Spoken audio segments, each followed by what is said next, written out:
Sir जय Hind. Major जय general पीके Sehgal sir, जय हिंद। बहुत बहुत शुक्रिया समय देने के लिए। Thank you sir. Thank you. जय हिंद। थैंक यू सर, आपने समय दिया। दरअसल नॉर्थ ईस्ट को लेकर एक बड़ी अहम खबर सामने आ रही थी सर, तो मुझे लगा मैं आपके साथ बातचीत करूं, क्योंकि आपके पास एक लंबा तजुर्बा है इस सेक्टर में ऑपरेट करने का। सर, बांग्लादेश के एक पूर्व जनरल हैं अब्दुल्ला हिल अमान आजमी। उन्होंने नॉर्थ ईस्ट को लेकर बयान दिया और कहा कि जब तक भारत टुकड़ों में नहीं बंट जाएगा तब तक बांग्लादेश में शांति नहीं होगी। इसके साथ ही एक रिटायर्ड कर्नल हैं अब्दुल हक। वो कहते हैं कि अगर मुस्लिम देश बांग्लादेश का साथ दें तो नॉर्थ ईस्ट पर बांग्लादेश कब्जा कर लेगा। ये जो बयान है सर, मोहम्मद यूनिस या उनके कोई मंत्री इस प्रकार की बातें करते तो चीजें समझ में आती, लेकिन रिटायर्ड जनरल और कर्नल अगर इस प्रकार की बातें कर रहे हैं तो इसका मतलब कहीं ना कहीं बांग्लादेश सेना के अंदर और बांग्लादेश के अंदर एक बड़ी साजिश रची जा रही है क्या, और उसको काउंटर करने के लिए भारत की क्या तैयारी है सर?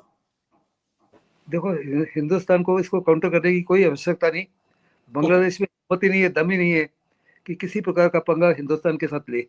अगर हिंदुस्तान के साथ उसने किसी प्रकार की कोशिश की गड़बड़ करने की, तो हमको मौका मिल जाएगा वास्तव में बांग्लादेश को सबक सिखाने का। अराकान आर्मी बड़ी स्ट्रांग है ऑल अलोंग द बॉर्डर्स, और अराकान आर्मी के रिश्ते देते हिंदुस्तान की फौज के साथ बहुत अच्छे हैं। Between the two of us we can actually widen the chicken neck in a very major way.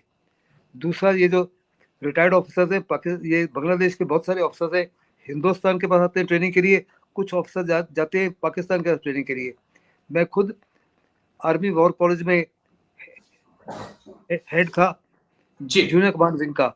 Her course में मेरे पास 18 बांग्लादेश के ऑफिसर होते थे, और मैंने तकरीबन 7 या 8 कोर्सेज किए। तो इमेजिन करो, ऑलमोस्ट मोर देन 100। वो सारे के सारे absolutely totally committed and pro India है। लेकिन जो पाकिस्तान में जाते थे वो पाकिस्तान से नसीहत लेके आते थे, वो प्रो पाकिस्तान है। तो ऐसे में जो कुछ रिटायर्ड कर्नल्स हैं या रिटायर्ड जनरल्स हैं, वो प्रो पाकिस्तान सोच पर है। वो साफ तौर पे जानते, उन्होंने उनके कहा है कि अगर मुस्लिम कंट्रीज उनकी सहायता करे, आज कोई भी मुस्लिम कंट्री जो है हिंदुस्तान के खिलाफ कार्रवाई करने आनी चाहिए। पाकिस्तान को छोड़ दीजिए या जी। कुछ हद तक टर्की को छोड़ दीजिए, बट टर्की भी किसी प्रकार से कोई सैन्य सहायता इनको नहीं देगा। यस, इनको ड्रोन दे सकता है, इनको हवाई जहाज दे सकता है, इनको टैंक एमुनिशन दे सकता है, बख्तरबंद गाड़ियां दे सकता है, आर्टिलरी एमुनिशन दे सकता है। लेकिन जैसे कि मैंने कहा, बांग्लादेश के पास उतनी सैन्य शक्ति नहीं है हिंदुस्तान को किसी प्रकार का नुकसान पहुंचाने के लिए। ये केवल और केवल एक ख्वाब है, which is completely and totally unrealisable. और हिंदुस्तान को इसके बारे में कोई टाइम वेस्ट करने की आवश्यकता नहीं है, because this is not the stand और the stance taken by the government of Bangladesh. और जहां तक यूनुस का ताल्लुक है, यूनुस तो आई विल से उनका टाइम तो खत्म होने वाला है। फरवरी या मार्च में वहाँ इलेक्शन होगी, और इलेक्शन के बाद में जो सरकार आएगी, वो सरकार साफ तौर पे चाहेगी कि हिंदुस्तान के साथ रिश्ते नाते अच्छे हों, क्योंकि बांग्लादेश का सर्वाइवल डिपेंड करता है in a very major way on India. कल ओके। वहाँ कोई बड़ी आपदा आ जाती है, जैसे कि साइक्लोन आ जाते हैं, अर्थक्वेक आ जाता है बांग्लादेश में अक्सर, तो फर्स्ट रिस्पॉन्डर केवल और केवल इंडिया है। ना तो जी। पाकिस्तान के कंटिगुअस बॉर्डर है, ना चाइना के कंटिगुअस बॉर्डर है। हिंदुस्तान ही बिना बिना मांगे सहायता देता है। जैसे आप देखो, श्रीलंका में अभी बहुत बड़ा नुकसान हुआ है, तकरीबन जी। 1350 लोग मारे गए। अफगानिस्तान में, इंडोनेशिया में और श्रीलंका में हिंदुस्तान ने इन हर देशों को सहायता दे रहा है बिना उनके रिक्वेस्ट किए। We always been the first responder. हम हमेशा ही कहते हैं आर नेबरहुड फर्स्ट। और ओके। नेबरहुड से अफगानिस्तान हमारा नेबर नहीं है, इंडोनेशिया हमारा नेबर नहीं है, टर्की भी हमारा नेबर नहीं था। टर्की के हमारे खिलाफ कार्रवाई करता रहा है, लेकिन जब टर्की में अर्थक्वेक आया तो Hindustan was one of the first countries to send aid to them. हमने फील्ड हॉस्पिटल भी भेजे, अपने बिल्कुल डॉग सर। स्पॉट भी भेजे, अपने डॉक्टर्स भी भेजे, क्योंकि ह्यूमैनिटेरियन हिंदुस्तान का कोशिश है कि हम विश्व गुरु और विश्व मित्र के तौर पे। जब कोविड आया, हिंदुस्तान ने अपने लोगों को 2 डोज लगाई वैक्सीन की मुफ्त में। In addition to that 100 nations को हमने हर प्रकार की सहायता की। जी। जो अफोर्ड नहीं कर सकते तो उनको वैक्सीन मुफ्त में दी, और जो अफोर्ड कर सकते हैं उनको बड़े सब्सिडाइज रेट पे दी। बिल्कुल सर। जब रशिया यूक्रेन का वॉर आया, वॉर स्टार्ट हुई, तो Ukraine was one of the largest exporters of wheat in the world, one of the largest exporters of fertilizers in the world. One of the largest exporter of oil and gas Russia था। इन सब में supply chain disturb हो गई, बहुत बड़े पैमाने पर global south में भूखमरी हो गई। हिंदुस्तान ने 84 नेशंस को मुफ्त में फूड एड दी। एग्री। तो हिंदुस्तान तो हमेशा इस पर ही चाहता रहे। आज अगर आप देखो ओआईसी में, जिसमें 7 कंट्रीज है, या जीसीसी कंट्री, जी सॉरी ओआईसी में लगभग 55 या 57 कंट्रीज है, और जीसीसी में जिसमें 7 कंट्रीज हैं, सारे के सारे आज हिंदुस्तान के पक्ष में है। सारे के जी। सारे जानते हैं कि हिंदुस्तान एक इन्फ्लुएंसिंग, एक मेजर पावर के रूप में उभर उभर उभर उभर रहा है। ओके। दूसरा, वो साफ तौर पे जानते हैं कि दुनिया की सबसे बड़ी मार्केट है। उनको जी। साफ तौर पे नजर आ रहा है कि आज पूरी दुनिया जो है रिन्यूएबल्स की तरफ देख रही है। ऑयल की अहमियत जो है अगले 10-15 साल में ऑयल की अहमियत काफी कम हो जाएगी। जी। इसलिए they are wanting to invest money in a safe and stable. आज पूरे दुनिया में सबसे safe and stable investment opportunity है हिंदुस्तान में। इसी को ठीक निगाह है। में रखते हुए चाइना से भी कंपनियां निकल के हिंदुस्तान में आ रही है, क्योंकि हिंदुस्तान में स्ट्रॉन्ग एंड स्टेबल गवर्नमेंट है। हमने बहुत बड़े पैमाने पर इंफ्रास्ट्रक्चर को डेवलप किया है। वर्ल्ड क्लास रोड्स बना रहे हैं, वर्ल्ड क्लास रेल नेटवर्क बना रहे हैं, वर्ल्ड क्लास एयरपोर्ट्स बना रहे हैं। एग्री फिर सर। फिर हम अपने पोर्ट्स को कनेक्टिविटी बढ़ा रहे हैं। तो बड़े पैमाने पर जो हिंदुस्तान में सुविधाएं हैं, जो सहूलियत है, वो किसी और देश में नहीं है। ऐसे ऐसे में मुझे नहीं लगता कोई भी देश जो है, कोई भी मुस्लिम देश जो है, सिवाय टर्की और पाकिस्तान को छोड़ के, किसी प्रकार से बांग्लादेश की मदद करेगा। ठीक है और सर। मैंने कहा अगर बांग्लादेश गलती से, लेकिन अगर आप देखो तो बांग्लादेश जो है वास्तव में पाकिस्तान और चाइना के हाथ हाथ मिला चुका है। और हमारे जो सबसे वनरेबिलिटी है वो चिकन नेक एरिया में है, जिसको हम सिलीगुड़ी कॉरिडोर कहते हैं। ये कॉरिडोर तकरीबन 200 किलोमीटर लंबा है और 60 किलोमीटर चौड़ा है, लेकिन एट द नैरोएस्ट पॉइंट ये सिर्फ 22 किलोमीटर है। ओके। और पाकिस्तान, चाइना और बांग्लादेश की कोशिश है इस कॉरिडोर को कट कर दिया जाए। हिंदुस्तान के जो नॉर्थ ईस्ट स्टेट्स हैं, 7 स्टेट्स प्लस सिक्किम 8, इनकी लाइफ लाइन जो है पूरी की पूरी जो है रोड एंड रेल कम्युनिकेशन इस 22 कॉरिडोर किलोमीटर से होके जाती है। अगर इसको कट कर दिया जाए इन तीनों देशों की जी। मिली जुली कार्रवाई के माध्यम से, तो हिंदुस्तान की नॉर्थ ईस्टर्न स्टेट्स कम्प्लीटली अलग अलग तरह पड़ जाएंगी।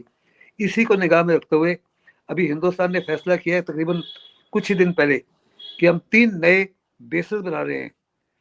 एक बांग्लादेश के पास में, ओके। वेस्ट बंगाल में, इन अ प्लेस कॉल्ड छाबड़ा, जो कंप्लीट केवल 1 किलोमीटर की दूरी पर है बांग्लादेश से, जिससे हम कड़ी निगरानी रख सकते हैं बांग्लादेश की एक्टिविटी के ऊपर। दूसरा किशनगंज में, जो बिहार में है। और तीसरा जो है धुबरी, असम में। और यहाँ पे हम राफेल लगा रहे हैं, यहाँ पे ब्रह्मोस मिसाइल लगा रहे हैं, यहाँ पे हम आकाश सिस्टम लगा रहे हैं, सबसे बेहतरीन ट्रूप्स लगा रहे हैं, स्पेशल कमांडोज और स्पेशल फोर्सेस तैनात कर रहे हैं। साथ ही साथ में, अगर आपको याद होगा, मोदी सरकार से आने से पहले हमारे पास कोई रिपोस्ट कैपेबिलिटी नहीं थी। अगर चाइना हमला करता तो हम केवल अपने आप को डिफेंड कर सकते थे, कोई रिपोस्ट कैपेबिलिटी नहीं थी। हमने 2 स्ट्राइक कोर खड़े कर लिए। एक 70 स्ट्राइक कोर खड़ा किया पानागढ़ में, जिसमें लगभग 70 to 80,000 ट्रूप्स है, जिसका मेन काम है अरुणाचल को, सिक्किम को और चिकन नेक एरिया को प्रोटेक्शन देना। और साथ ही साथ दूसरा एक किया 1 कोर जो मथुरा में होता था, उसको कन्वर्ट कर दिया माउंटेन स्ट्राइक कोर, जो आपके लद्दाख सेक्टर में। सो हमारे पास रिपोस्ट कैपेबिलिटी हो गई है जो पहले नहीं थी। ऐसे में हिंदुस्तान जो है अपने आप को हर प्रकार से सुरक्षित रख रहा है, हर कमजोरी को प्लग कर रहा है, ये यकीन करने के लिए कि किसी प्रकार से कोई भी देश जो है हिंदुस्तान को नुकसान पहुंचाना चाहता है, उसकी हिम्मत ही ना हो ऐसी कार्रवाई करने के लिए। और ठीक है सर। जैसे कि बस मैंने पहले कहा, जी, जी। एक सवाल अगर और जो बड़ा इंटरेस्टिंग है, क्योंकि डायरेक्ट मुझे लगता है कि बांग्लादेश अटैक उतनी हैसियत, इतनी काबिलियत नहीं है, लेकिन जिस प्रकार से हम नॉर्थ ईस्ट में इंसर्जेंसी को रिवाइव होता देख रहे हैं। हाल ही में असम राइफल के मणिपुर में ट्रुप्स पर हमला हुआ, जिसमें 4-5 जवान घायल हुए। तिनसुकिया में देखा आर्मी के कैंप के ऊपर हमला हुआ। फिर हमने अरुणाचल प्रदेश में देखा, वहां पर एनएससीएन और पीएलए ने शायद एनएससीएन और उल्फा ने मिलकर जो है वहां पर भी असम राइफल के कैंप पर हमला किया। तो क्या इंसर्जेंसी जो है वो रिवाइव हो सकती है? जिस प्रकार से खबरें आ रही है कि चिटगांव में कुछ कैंप्स जो है एक्टिव हुए हैं मिलिटेंसी के। देखो, चाइना का, पाकिस्तान के आईएसआई का, बांग्लादेश का बहुत बड़ी कोशिश है कि जी। हिंदुस्तान में इंसर्जेंसी दोबारा कायम की जाए, खास करके नॉर्थ जी। Eastern state. अगर आपको याद होगा, मोदी सरकार के आने से पहले ऑलमोस्ट 100% नॉर्थ ईस्टर्न स्टेट्स में इंसर्जेंसी थी। अभी कुछ हिस्से मणिपुर को छोड़ के, कुछ हिस्से अरुणाचल के छोड़ के, दो तीन डिस्ट्रिक्ट को, बाकियों में इंसर्जेंसी खत्म हो चुकी है। People have enjoyed the benefits of जी infrastructure development, benefits of industry coming up there, benefits of healthcare, benefits of education, और वो वापस इंसर्जेंसी की तरफ नहीं जाना चाहते। इसलिए इनकी तमाम कोशिशों के बावजूद ये छुटमुट घटना तो होती रहेंगी, इससे जी देश को कोई परवाह नहीं है। बट हमारे को सतर्कता बढ़ानी पड़ेगी, ये यकीन करके कि इनकी तीनों की कोशिश है कि हिंदुस्तान को जान और माल का नुकसान पहुंचाया जाए, हिंदुस्तान में फेक करेंसी भेजी जाए, हिंदुस्तान की इकोनॉमी को नुकसान पहुंचाने के लिए, हमारे डॉलर रुपये को और कमजोर करने के लिए, और साथ साथ जितने भी बॉर्डर स्टेट्स हैं वहाँ पे ड्रग्स भेजी जाती हैं ताकि हमारे यूथ को बर्बाद किया जाए। और ये जी अगर आप देखो, पाकिस्तान ने हमारे राजस्थान में, गुजरात के, पंजाब में यूथों को बड़े पैमाने पर बर्बाद किया है। इसी माफिक जो बांग्लादेश, वेस्ट बंगाल है, उसमें भी बड़े यूथ इफेक्टेड है। उनकी कोशिश है कि नॉर्थ ईस्ट स्टेट में भी ऐसे ही हो। हिंदुस्तान को सतर्कता बढ़ानी पड़ेगी।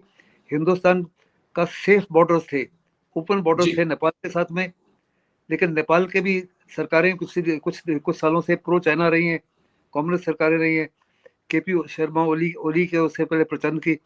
बिल्कुल सर और बिल्कुल बांग्लादेश के साथ अप्रोक्सीमेटली 4000 किलोमीटर बॉर्डर है, जहाँ पे हमारी कोई बड़ी फोर्सेस तैनात नहीं थी। अभी जी हमको इन जगह पे भी फोर्सेस को तैनात करना पड़ेगा, बीएसएफ को बढ़ाना पड़ेगा, सीआरपीएफ को बढ़ाना पड़ेगा, आर्म फोर्सेस को बढ़ाना पड़ेगा, ठीक है ताकि सर यहाँ से किसी प्रकार से कोई घुसपैठ ना हो, किसी प्रकार की देश विरोधी एक्टिविटीज को बढ़ावा ना मिले। ये ठीक है बहुत बड़ी सर चुनौती है।